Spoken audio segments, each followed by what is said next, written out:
আমি আলুর দমের জন্য আলুগুলো ছিলে নিয়েছি, আর মশলা আমি সুন্দর করে কষিয়ে নিয়েছি। দেখুন এখানে আমি আলু নিয়েছি, একটু বেশি হবে।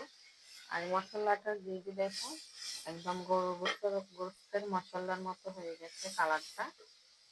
এরকম ঘনত্ব গ্রেভি থাকলে মশলা এটা টেস্টটা কিন্তু খুব ভালো আসে, আপনারা বুঝতেই পারছেন। আমি এখানে আদা বাটা, রসুন বাটা, জিরা বাটা, কাঁচামরিচ বাটা, টমেটো পেস্ট সব একসাথে করে দিয়েছি।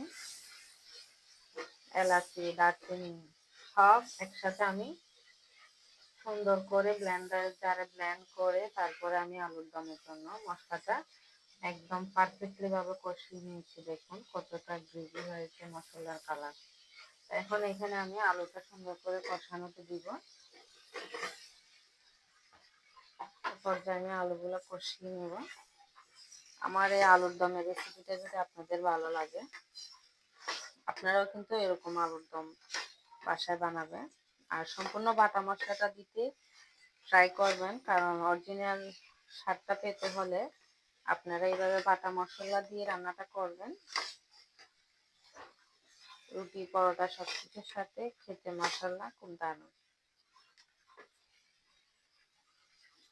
দেখুন এভাবে সুন্দর করে উল্টে পাল্টিয়ে ভালো করে কষিয়ে নেবেন। আলুর ভিতরে যতক্ষণ মশলাটার না ঢুকেছে, মানে গ্রেভিটা যতক্ষণ না ঢুকেছে আলুতে ভাজা ভাজা করে নেবেন।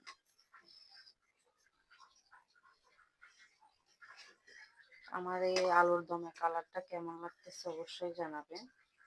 ধনিয়া পাতা দিয়ে নামালে অনেক দারুণ একটা টেস্ট আসবে।